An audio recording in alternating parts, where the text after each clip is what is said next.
जैसा कि हम जानते हैं यूपी ट्रिपल एससी के एग्जाम में अक्सर भौतिक विज्ञान या विज्ञान से रिलेटेड क्वेश्चन बहुत सारे पूछे जाते हैं। तो भौतिक विज्ञान में कुछ बेसिक टॉपिक्स जैसे कि जो सिलेबस में मेंशन है कि बेसिक भौतिक विज्ञान ही पूछी जानी है, तो उसके कुछ बेसिक टॉपिक्स जो इस वीडियो में हम कवर करेंगे। ये वीडियो नंबर 2 है, तो इसमें हम कुछ देखेंगे बेसिक टॉपिक्स के बारे में। इसमें हम समझेंगे कि राशियां कितने प्रकार की होती हैं, कितने प्रकार की भौतिक विज्ञान में राशियां होती हैं। उसके बाद हम देखेंगे न्यूटन्स के नियम के बारे में। न्यूटन्स का पहला लॉ क्या है, Newton's first law of motion, और Newton second law, Newton third law. उसके बाद हम जानेंगे सरल मशीनों के बारे में। सरल मशीनें जैसे कि उत्तोलक है, घिरनी है, आनत तल है, ठीक है। तो ऐसी मशीनों के बारे में हम समझेंगे कि ये किस तरह से काम करती हैं और किस तरह से हमारे दैनिक जीवन में उपयोगी हैं और किस तरह से हमारे काम को बहुत ही ज़्यादा सरलता पूर्वक करने में हमारी मदद करती हैं। तो आइए तो आज हम जानेंगे राशि के बारे में।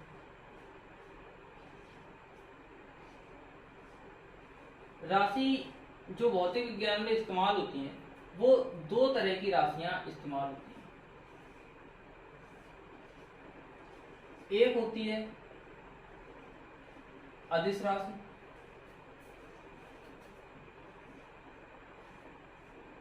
दूसरी होती है सदिश राशि।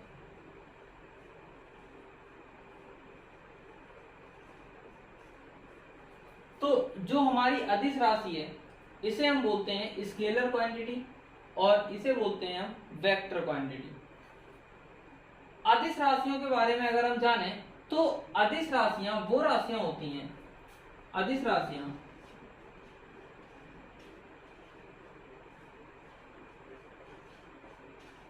अदिश राशियां वो राशियां होती हैं जिसमें हमारा परिमाण तो होता है,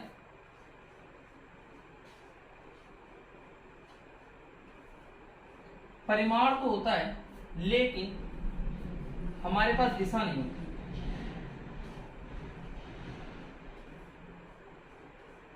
हमारे पास परिमाण तो होता है लेकिन हमारे पास दिशा नहीं होती। तो अगर हम परिमाण की बात करें, ठीक है, अगर हम परिमाण की बात करें तो जैसे कि हम मार्केट में जाते हैं कोई भी सब्जी वगैरह खरीदने के लिए, तो हम कहते हैं उससे सपोज 2 kg पोटैटो यानी कि 2 किलो आलू हमें दे दो। अब यहाँ पे अगर हम देखें तो ये 2 kg, इसके पास परिमाण तो है,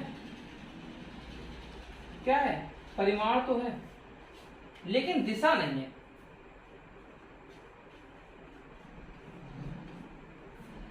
अगर हम ये बोल पाते कि 2 kg आलू उत्तर दिशा में दे दो, यानी कि हमने दिशा बता दी। जबकि ऐसी कोई क्वांटिटी है नहीं जिसमें हम द्रव्यमान की बात करें और दिशा की बात करें, तो ये एक अदिश राशियां हैं, ठीक है। तो अदिश राशियों की पहचान करने का सबसे अच्छा तरीका यही है कि उसमें परिमाण तो होता है लेकिन दिशा नहीं होती है, ठीक है। तो अगर इसके हम उदाहरण की बात करें, अदिश राशि के उदाहरण की बात करें, तो सबसे पहला उदाहरण हम जो लेंगे वो है द्रव्यमान, ठीक है, सही है। दूसरा उदाहरण जो हम लेंगे वो है दूरी,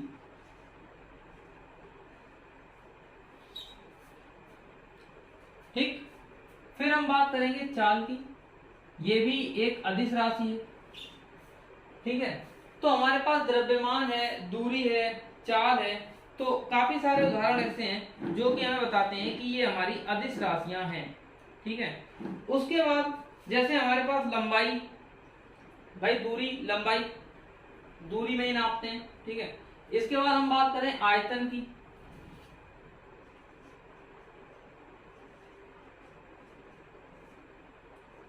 क्षेत्रफल हो गया, समय हो गया, ये सभी राशियां हमारे पास कैसी हैं, अदिश राशि हैं। तो पैट के एग्जाम में अक्सर ये पहचानने के लिए आ जाता है कि भाई बता दो इनमें से कौन सी अदिश राशि है और कौन सी सदिश राशि है, तो हमें पहचानना आना चाहिए बहुत ही अच्छी तरीके से। उसके बाद अगर हम बात करें सदिश राशियों की, तो सदिश राशियों का फायदा ये होता है कि इसमें परिमाण भी होता है और दिशा भी होती है। ये हमारे पास कैसी राशि हो जाएगी, सदिश राशि हो जाएगी। सदिश राशि में क्या होता है, परिमाण भी होता है और हमारे पास दिशा भी होती है, ठीक है। तो सदिश राशियों के अगर हम उदाहरण की बात करें तो इसके जो मुख्य उदाहरण है हमारे पास वो हम देखेंगे तो विस्थापन,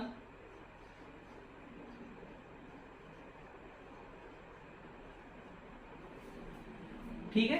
विस्थापन हमारे पास सदिश राशि का उदाहरण है, क्योंकि विस्थापन को भी हम समझेंगे तो जानेंगे कि भाई इसमें दिशा भी होती है, साथ साथ में हमारे पास परिमाण भी होता है। दूसरा उदाहरण की अगर हम बात करें तो वो होगा हमारे पास वेग, ठीक है, बल,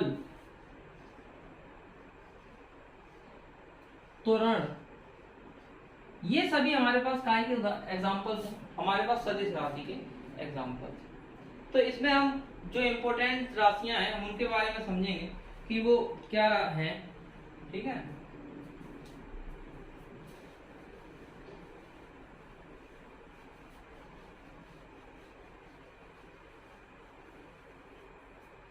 तो यहाँ पे द्रव्यमान के बारे में सभी लोग जानते हैं, आयतन जानते हैं, दूरी और चाल। अक्सर लोगों को ये दिक्कत हो जाती है कि भाई दूरी और विस्थापन, इन दोनों में क्या अंतर होता है, अक्सर लोग कंफ्यूज रहते हैं। तो जो विज्ञान के स्टूडेंट हैं उन्हें पता होता है कि अगर दो स्थानों के बीच की न्यूनतम दूरी की अगर हम बात करें, न्यूनतम लंबाई की बात करें उन दोनों स्थानों के बीच में, तो वो विस्थापन होता है। अगर दूरी की बात करें तो दूरी कोई फिक्स क्वांटिटी नहीं होती, दूरी कहीं भी हो सकती है और दूरी के बहुत सारे एक जगह से दूसरी जगह जाने के बहुत तरीके हो सकते हैं। जैसे कानपुर से अगर हमें लखनऊ जाना हो तो हम कहीं से भी जा सकते हैं, ठीक है, कई तरीके हो सकते हैं, बाई हाईवे जा सकते हैं और बाई वे जा सकते हैं, या हम चाहें तो एरोप्लेन बाई फ्लाइट जा सकते हैं, ठीक है, बाई ट्रेन जा सकते हैं, तो किसी भी तरीके से हम जा सकते हैं, ठीक है। तो जैसे अगर हम बात करें यहाँ पे मान लें कि ये हमारे पास है कानपुर और ये है लखनऊ, ठीक है। तो यहाँ पे अगर इन दोनों, ये कोई दो बिंदु हैं और इनकी अगर मिनिमम दूरी की बात करें तो सीधी रेखा जो ये होगी, जो बिल्कुल इससे कम खींच ही नहीं सकते हम, इससे कम दूरी हो ही नहीं सकती इन दोनों के बीच की सबसे कम लंबाई यही है। तो ये जो है ये हमारे पास विस्थापन आ गया, ये जो हमें बताता है ये हमें बताता है विस्थापन। अगर हम दूरी की बात करें तो दूरी तो कई हो सकती है, यहां से कोई व्यक्ति ऐसे ऐसे गया, भाई यहाँ लखनऊ पहुंच गया। एक व्यक्ति ने कहा नहीं भाई हम तो ऐसे नहीं जाएंगे, हम ऐसे जाएंगे, फिर ऐसे चले जाएंगे, ये भी लखनऊ पहुंच गया। तो यहाँ पे दूरियां कम ज्यादा हो सकती हैं। सपोज ये दूरी कोई 200 किलोमीटर है, ये 250 किलोमीटर है और ये जो मिनिमम दूरी है 250 किलोमीटर है, इससे कम दूरी पॉसिबल नहीं है, ठीक है। तो अब समझ में आ रहा होगा कि यार ये तो दूरियां होगी, ये हमारे पास क्या होगी, ये हमारे पास दूरियां होगी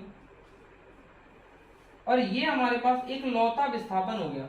यानी कि किन्हीं भी दो बिंदुओं के बीच में अगर दूरी की बात करें तो दूरी कई हो सकती है, लेकिन विस्थापन केवल एक ही होगा और वो सबसे कम दूरी, कम लंबाई जो होगी उन दोनों बिंदुओं के बीच में या दो जगहों के बीच में, तो वो हमारा विस्थापन होगा।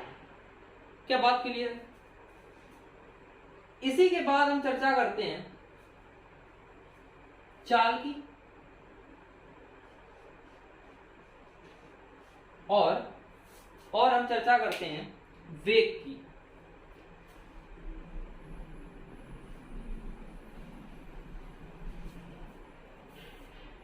चाल की और वेग की, ठीक है। तो बचपन से पढ़ते हुए आए, चाल बराबर दूरी बटे समय, हमेशा पढ़ा है हमने, है ना। उसके बाद वेग की बात करें, जो वेग होता है ये होता है विस्थापन बटे समय।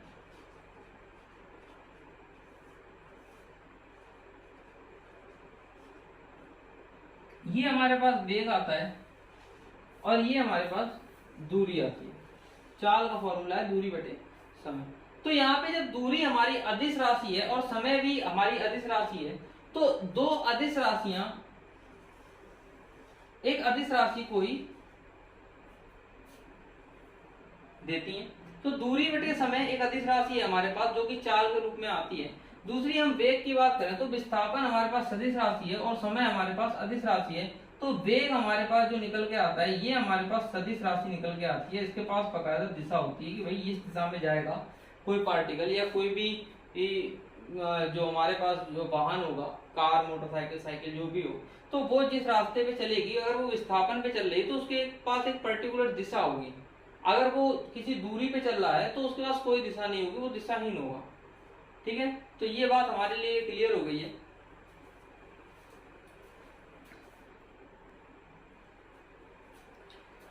तो दोस्तों अब हम समझेंगे न्यूटन का प्रथम नियम। न्यूटन ने प्रथम नियम में हमें क्या बताया? तो न्यूटन ने प्रथम नियम में बताया यदि कोई वस्तु विरामावस्था में यानी कि रुकी हुई है, कोई वस्तु विरामावस्था में है, ठीक है,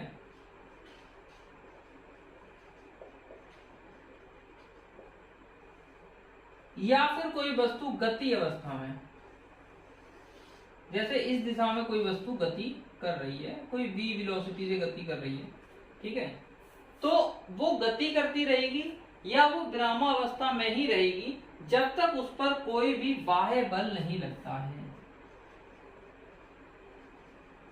कोई बाह्य बल नहीं लगता है, कोई बाह्य बल नहीं लगता है, तब तक ये विरामावस्था में है तो विरामावस्था में रहेगी, ये गतिज अवस्था में है तो ये गतिज अवस्था में ही रहेगी। अगर हम इसकी बात करें आइडियल कंडीशन की, तो ये जो आइडियल कंडीशन है हमें मिलती है स्पेस में।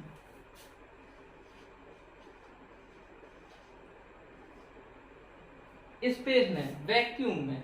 जैसे कि हम बात करें स्पेस की, तो स्पेस में हम लोग जानते हैं एयर नहीं होती, हवा नहीं होती, वहां पे लोग सांस नहीं ले सकते, और वहां ग्रेविटी भी नहीं होती। ग्रेविटी नहीं होती जिससे कि कोई भी वस्तु पर कोई बल नहीं लग रहा होता है। तो जो भी वस्तु होती है अगर वो इस दिशा में जा रही है तो जा रही है, या फिर वो ऊपर की तरफ जा रही है तो जा रही है, ठीक है। तो हम लोग जानते हैं स्पेस के बारे में, अगर कोई वस्तु वहां पे रुकी हुई है तो वो वहीं रुकी रहेगी, ठीक है।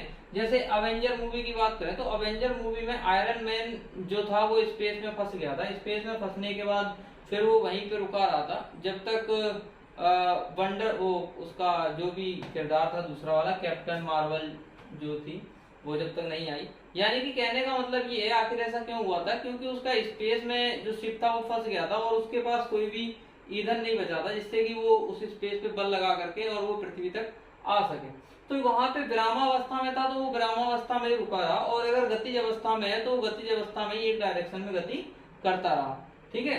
तो ये न्यूटन का प्रथम नियम है। न्यूटन के प्रथम नियम को ही हम जड़त्व का नियम भी कहते हैं और इसी नियम को गैलीलियो का नियम भी कहते हैं, ठीक है। तो जड़त्व क्या होता है? जड़त्व होता है कि अगर कोई वस्तु है, कोई वस्तु पर अगर कोई भी बल नहीं लग रहा है तो वो आसपास की चीजों के हिसाब से रिएक्ट नहीं करती, वो वहीं पे रुकने का प्रयास करती है। जैसे हम बात करें कि कभी कभी क्या होता है, हम ट्रेन के डिब्बे में बैठे होते हैं, ठीक है। तो जब हम ट्रेन के डिब्बे में बैठे होते हैं, अचानक से ट्रेन क्या करती है, आगे की तरफ चल देती है। भाई आगे की तरफ डब्बा चल दिया, हम तो यहीं पे हैं, तो हम अचानक से क्या करेंगे, पीछे की तरफ धक्का लगाएंगे, हम अपने आप को रोकने का प्रयास करेंगे, हम इस गति का विरोध करेंगे। हम क्या करेंगे? इस गति का विरोध करेंगे। ये जो विरोध करने की क्षमता जो होती है यही हमारे पास जड़त्व होती है। कभी कभी हम देखते हैं जैसे कि कोई भी कंबल वगैरह है जिसमें धूल मिट्टी होती है, हम उसे झाड़ें, ऐसे करके अगर हम उसे झाड़ते हैं तो क्या होता है, जो कंबल में लगी हुई धूल होती है वो उसी जगह पे रुकने का प्रयास करती है, जबकि कंबल क्या करता है, कंबल हमारा उस जगह से हटता है और उस जगह से हटने की वजह से जो धूल के कण होते हैं वो जमीन में गिर जाते हैं। ये भी एक जड़त्व का बहुत ही अच्छा उदाहरण है। तो इसे हम जड़त्व के उदाहरण के रूप में ले सकते हैं, ठीक है। तो रेलगाड़ी वगैरह या बस में हम आप बैठे होते हैं तो अचानक से जब कोई चीज आगे चलती है, बढ़ती है, तो हम उस जगह पे रुकने का प्रयास करते हैं। दूसरा कंबल वाला उदाहरण भी एक उदाहरण हो सकता है कि भाई कंबल को जब हम झटकते हैं तो वहां पे हम रुकने का प्रयास करते हैं। या ऐसे बहुत सारे एग्जांपल होते हैं कि जब अचानक से हम मोटरसाइकिल वगैरह या किसी वाहन पे बैठे हों और वो एकदम से भाई ब्रेक लगा दे, तो ब्रेक लगाने के बाद क्या है कि हम गति में है तो गति में ही रहना पसंद करेंगे, ठीक है। तो कभी कभी क्या होता है कि आप लोगों ने देखा होगा कि कोई व्यक्ति अगर बस से उतर रहा है, बस से उतरते उतरते अगर चलती हुई बस से वो उतरा, तो उतरने के बाद क्या होगा कि वो बस के साथ दौड़ेगा थोड़ी देर के लिए, वो थोड़ी देर के लिए आगे की तरफ गति करेगा, तभी जाकर के वो रुक पाएगा। अगर कोई व्यक्ति ऐसा करता है कि बस से उतरने के बाद अचानक से वो रुका, अचानक से उसने अपने आप को रोकना चाहा, तो वो गिर जाएगा और उसको चोट लग सकती है। ठीक है, तो ये हमारे पास न्यूटन का प्रथम नियम है। अब हम समझेंगे न्यूटन का द्वितीय नियम।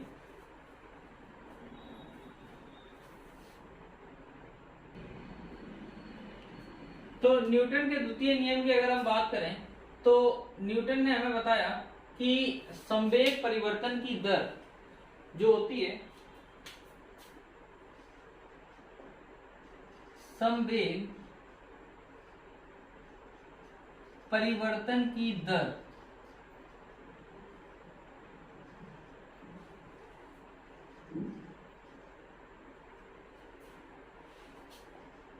संवेग परिवर्तन की दर उस वस्तु पर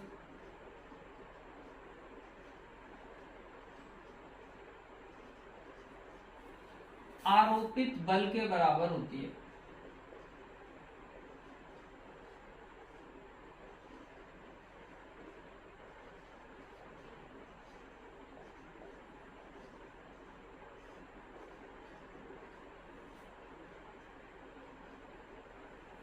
ठीक है, तो अगर हम बात करें संवेग परिवर्तन की जो दर होती है हमारी, वो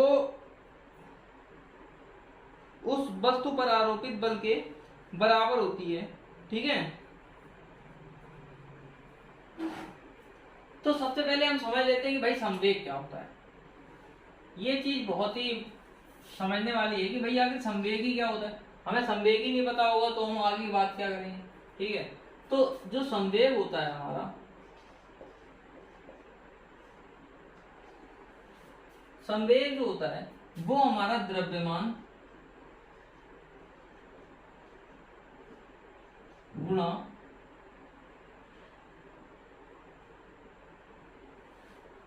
वेग,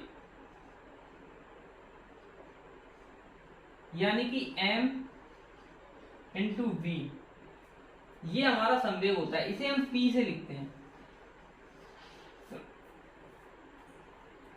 ठीक है, तो यहां पे अगर हम बात करें भाई, तो यहां पे हमें मालूम है कि कभी कभी आप लोगों ने देखा होगा कि भाई न्यूटन का द्वितीय नियम क्या होता है, तो कोई किसी से पूछोगे तो वो बोल देगा तुरंत ही भाई F बराबर m में होता है, बोल देगा भाई F बराबर m में होता है। यहाँ पे F क्या, हमारे पास बल है भाई, F हमारे पास बल है और m हमारे पास द्रव्यमान है और a हमारे पास क्या है, त्वरण है। बात समझ में आ रही कि नहीं। अगर यहां पे हम बात करें दर की, और इसे अगर हम जो है टाइम के रिस्पेक्ट में, अगर टाइम से t से अगर इसे हम डिवाइड करते हैं, तो p बाई टी बराबर m into V by T, और p बाई टी हमने कहा यहां परिभाषा में कि संवेग परिवर्तन की दर उस वस्तु पर आरोपित बल के बराबर होती है। ठीक है, तो आरोपित बल के बराबर होती है, तो p बाई टी हमारे पास क्या आ गया, f आ गया, और यहाँ पे m, और ये v बाई टी हमारे पास होता है त्वरण, ये v बाई टी a के बराबर होता है, जिसे हम बोलते हैं त्वरण। तो यहाँ f बराबर v बाई टी की जगह जब हम यहाँ पे a रख देंगे, तो ये हमारे पास आ जाएगा F बराबर ma।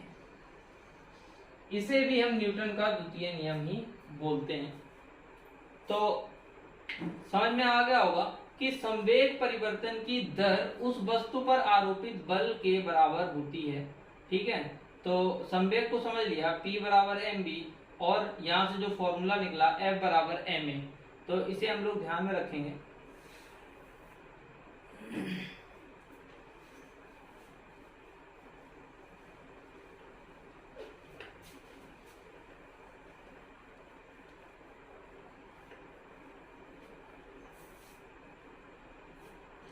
अब हम बात करते हैं न्यूटन के तृतीय नियम की, कि न्यूटन ने तृतीय नियम में हमें क्या बताया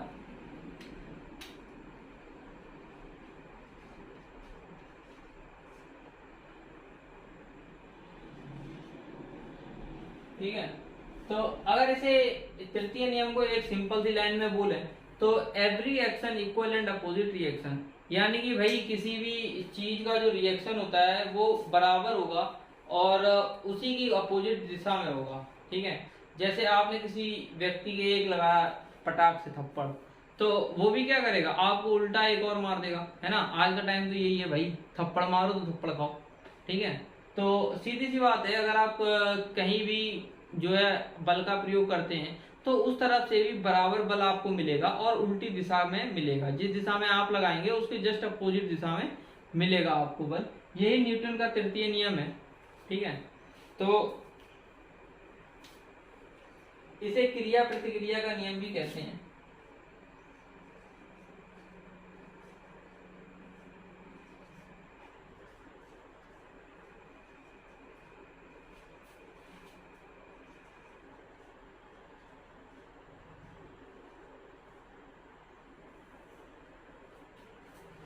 तो इस नियम को हम अगर लिखना चाहें तो इसे लिखेंगे,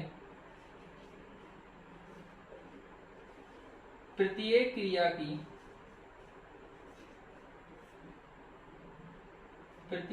की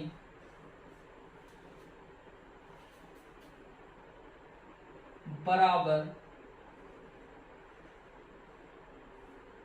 और विपरीत दिशा में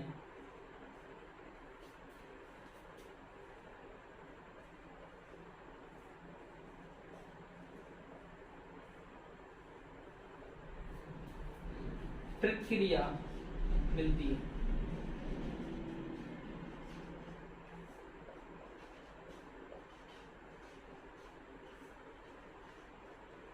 तो यही हमारे पास न्यूटन का तृतीय नियम है। ठीक है, प्रत्येक क्रिया की बराबर और विपरीत दिशा में प्रतिक्रिया मिलती है। ठीक है, तो आई होप कि आप लोगों को ये समझ में आया होगा बहुत ही अच्छी तरह से। तो यहाँ पे हम बात करेंगे सरल मशीनों के बारे में। सरल मशीनें क्या होती हैं कि हमारे जो दैनिक जीवन में हमारे जो रोजाना का काम है उसमें जो मशीनें हमारे काम को आसान कर देती हैं। तो वो सारी की सारी मशीनें जो कि जिसमें कोई बहुत ज़्यादा एफर्ट मारने की ज़रूरत नहीं है, बहुत ज़्यादा तामझाम बनाने की ज़रूरत नहीं है और बड़ा ही सिंपली तरीके से हमारे काम को कर देती हैं, तो वो सारी की सारी मशीनें क्या कहलाती हैं, सरल मशीनें कहलाती हैं। तो सरल मशीनों के अगर उदाहरण की बात करें तो उसमें घिरनी, जैसे हम लोग जानते हैं भाई कुएं में पानी निकालने के लिए यार क्या इस्तेमाल होता था, ऐसे एक कुआं बना देते थे और यहाँ पे इस तरह से एक घिरनी लगा देते थे और यहाँ जो पानी खींचने वाले लोग रहते थे और इस तरह से एक बाल्टी हम बांध करके लटका देते थे और भाई इसमें पानी भर के आ जाता था ऊपर। ठीक है, तो ये क्या कर रहा है, हमारे काम को आसान कर रहा है। तो ये घिरनी हमारे पास किसका उदाहरण है, एक सरल मशीन का उदाहरण है। देखिए ऑब्जेक्टिव क्वेश्चन जो बनेगा उसमें सीधे सीधे ये बोलेगा कि भाई बताओ इनमें से कौन कौन सी सरल मशीन है, कौन कौन सी सरल मशीन नहीं है। तो आप लोगों को समझना पड़ेगा कि भाई ये सरल मशीन है या नहीं है, सरल मशीन का उदाहरण है या नहीं है। तो घिरनी की बात करें तो घिरनी हमारे पास एक सरल मशीन होती है, तो वो हम देख भी रहे हैं, समझ भी रहे हैं कि हाँ भाई घिरनी तो हमारे पास एक सिंपल मशीन है। एक गोल गोल सा कुछ भी ले लो यार, लकड़ी का ले लो, लोहे का ले लो, तो वो भी हमारे क्या करेगा, काम को आसान करेगा। ठीक है, तो बहुत ही सिंपल सी चीज है। उसके बाद हम बात करें आनत तल की। ठीक है, तो आनत तल हमारे पास क्या होता है, इंक्लाइंड सरफेस अंग्रेजी में से बोलते हैं आनत तल को, इंक्लाइंड सरफेस आनत तल। ठीक है, आनत तल। अगर भाई हम बात करें ये किस तरह से हमारे पास सिंपल मशीनरी का काम कर रहा है, अरे ये क्या हो गया यार। ठीक है, सिंपल मशीनरी की बात कर रहे हो, तो यहाँ पे अगर बाई चांस हम जैसे अपनी साइकिल की बात करें तो हम यहाँ पे अगर अपनी साइकिल छोड़ दें इस तरह से, ठीक है, ये हमारे पास साइकिल है बढ़िया सी और ये जुड़ी हुई बकायदा ये पेडल वेडल लगा, ठीक है, ये सीट भी बना लेते हैं। ठीक है, तो ये हमारे पास साइकिल है। अगर हम साइकिल को छोड़ दें तो हमें कोई बल लगाने की जरूरत नहीं है और कोई ना एक्स्ट्रा एफर्ट लगाने की जरूरत है। तो ये साइकिल यहाँ से क्या करेगी, यहाँ पे आ जाएगी आसानी, और हो सकता है यहाँ से भाई ऐसे ऐसे चलते चलते कोई रोकने वाला ना हो तो चलते चलते यहाँ तक पहुंच जाए। ठीक है, तो यहाँ से इस तरह से आएगी और इस तरह से चली जाएगी। ठीक है, यहाँ पे हमने कोई एक्स्ट्रा बल नहीं लगाया, कोई एक्स्ट्रा एक्टिविटी नहीं की और हमारी साइकिल वहां से यहाँ तक आसानी तक पहुंच गई। तो हमारे क्या वो काम को इसने आसान बनाया, यानी कि ये भी हमारे पास क्या है, एक सरल मशीन का उदाहरण है। और तीसरा एग्जाम्पल जो है वो है हमारे पास स्क्रू जैक का। स्क्रू जैक आप लोग सभी लोग जानते हैं कि भाई स्क्रू जैक क्या होता है। जैसे कि कभी कभी कोई हमारी गाड़ी या कार या ट्रक या बस से पंचर हो जाता है, तो हम उसको क्या करते हैं, नीचे एक स्क्रू के जैक रखते हैं और उसे घुमाते हैं, जिससे क्या होता है वो उठता है और कार या ट्रक जैसी भारी चीज को भी वो अपने ऊपर उठा लेता है पूरा का पूरा। तो स्क्रू जैक हमारे बहुत ही काम की चीज है और वो हमारे काम को बहुत ही आसानी सरलता पूर्वक से बहुत ही आसान बना देता है, जिससे कि हम अपने पहिए वगैरह को आसानी से बदल लेते हैं। ठीक है, तो स्क्रू जैक हमारे पास सरल मशीन का बहुत ही अच्छा एग्जाम्पल है। उसके बाद हम बात करेंगे उत्तोलक की।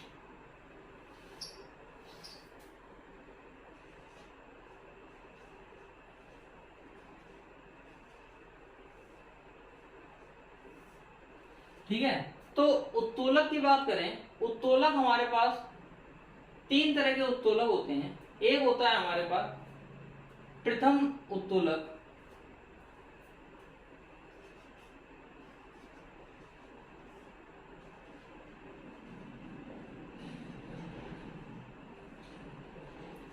दूसरा होता है हमारे पास द्वितीय उत्तोलक,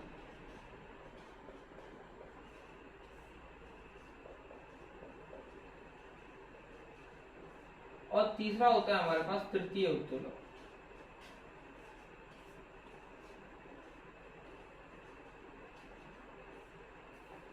ठीक है, तो अगर हम उत्तोलक की बात करें तो भाई उत्तोलक में हमारे पास प्रथम उत्तोलक, द्वितीय उत्तोलक, तृतीय उत्तोलक, ये तीन अलग अलग उत्तोलक हैं। ठीक है, इनको हम किस तरह से डिवाइड करते हैं, किस तरह से इनको अलग अलग बांटते हैं, तो इसके लिए हमें पता होना चाहिए उत्तोलक में क्या क्या इस्तेमाल होता है। उत्तोलक में हम तीन चीजों का इस्तेमाल करते हैं। पहला होता है आलम, ठीक है, जिसे हम H से रिप्रेजेंट करते हैं, और दूसरा होता है हमारे पास आयास, जिसे हम E से रिप्रेजेंट करते हैं, एफर्ट। ठीक है, तीसरा होता है हमारे पास भार, लोड, जिसे L से रिप्रेजेंट करते हैं। तो आलम्ब की बात करें, आलम्ब हमारे पास क्या होता है, एक निश्चित बिंदु होता है।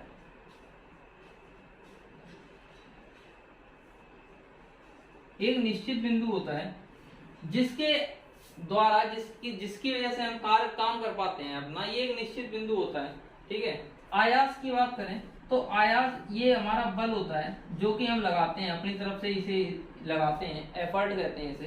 ठीक है, भार की बात करें तो ये वो भार है जो कि हम जिसकी मदद से जो बल लगाते हैं और उस निश्चित बिंदु के मदद से हम अपने भार को उठा लेते हैं और या फिर कोई कार्य को आसानी पूर्वक से कर पाते हैं।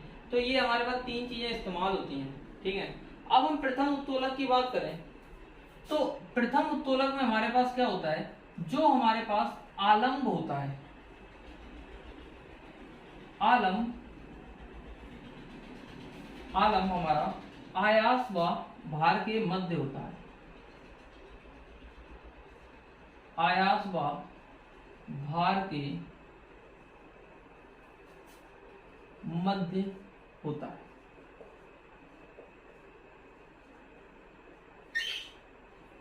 ठीक है, तो आलम्ब क्या होता है हमारे पास, आयास और भार के मध्य होता है। इसके अगर हम उदाहरण की बात करें तो इसके हमारे पास उदाहरण है, जैसे कि हमारे पास हैंड पंप हो गया, हैंड पंप भी इसका एक उदाहरण है। ठीक है, उसके बाद कैंची हो गई, प्लास हो गया, सरसी हो गई, जो सरसी बोलते हैं हम। ठीक है,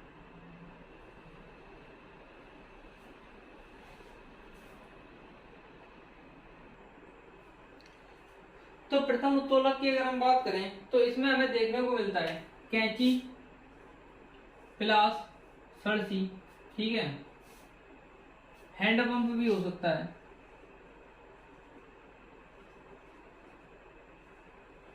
ठीक है, और भी कोई एग्जांपल ऐसा हो जिसमें ये जो फिक्स पॉइंट हो, जैसे हम बात करें कैंची की, तो कैंची हमारे पास जो होती है वो इस तरह से उंगलियां हम फंसाते हैं यहाँ पे, और ये हमारे पास एक फिक्स पॉइंट होता है और ये इस तरह से हमारे पास बनी हुई होती है।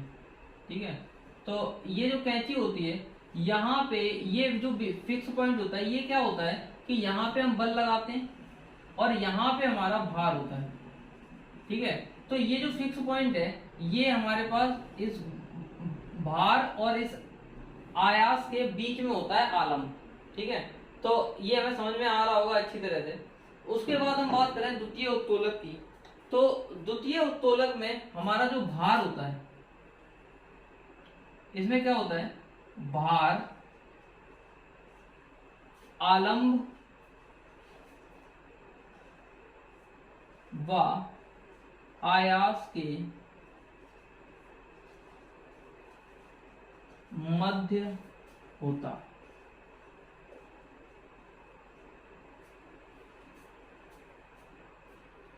ठीक है, तो भार हमारा आलंब और आयास के मध्य होता है। जैसे अगर हम इसमें एग्जांपल की बात करें तो हमारे पास कूड़ा गाड़ी जो होती है, आपने देखा हो कि जो कूड़ा गाड़ी होती है उसमें आगे की तरफ पहिया लगा होता है और बीच की तरफ में हम अपने कूड़े को रखते हैं। ठीक है, तो और उसे एक जगह से दूसरी जगह ले जाने का काम हम करते हैं। दूसरा हमारे पास अगर एग्जांपल की बात करें तो नींबू निचोड़ने की जो मशीन होती है,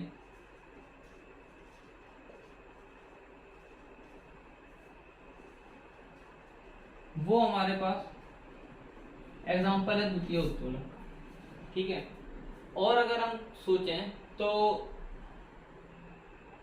सरौता, सरौता भी एक एग्जांपल है द्वितीय उत्तोलक का। ठीक है, उसके बाद अगर हम बात करें तृतीय उत्तोलक की, तो तृतीय उत्तोलक में हमारे पास क्या होता है, तृतीय उत्तोलक में हमारे पास आयास जो होता है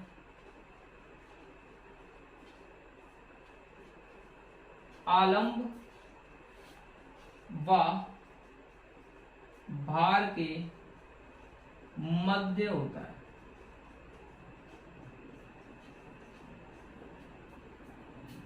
इसके अगर एग्जांपल की हम बात करें तो चिमटा, चिमटा हो गया, मनुष्य का हाथ हो गया,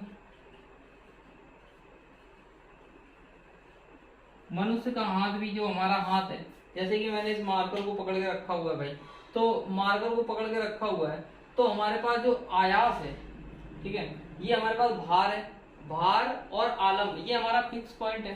ठीक है, ये हमारा फिक्स पॉइंट है और ये जो है हमारे पास, ये हमारे पास भार है और आयास हम यहां से बल लगा रहे हैं। ये हमारे पास क्या है, भार और फिक्स पॉइंट जो हमारा है आलंब उसके मध्य में है। क्या मेरी बात समझ में आ रही है? तो ये हमारे पास उत्तोलक थे। अब इसमें सबसे बड़ी बात ये बनती है कि भाई ये किस तरह से हमारे उपयोगी है, किस तरह से हमारे काम में आ जाता है। तो अक्सर एग्जाम में वो आपसे पूछ सकता है भाई बताओ प्रथम उत्तोलक का एग्जाम्पल क्या है, या द्वितीय उत्तोलक का एग्जाम्पल क्या है, या तृतीय उत्तोलक का एग्जाम्पल क्या है। तो आपको पता होना चाहिए कि भाई इनकी डेफिनेशंस क्या क्या है, कौन किसके बीच में आता है, जिससे कि आप आसानी से उसे कर सकें। ठीक है, तो ध्यान रखें और पढ़ाई अच्छे से करें और मेहनत में लगे रहें। धन्यवाद।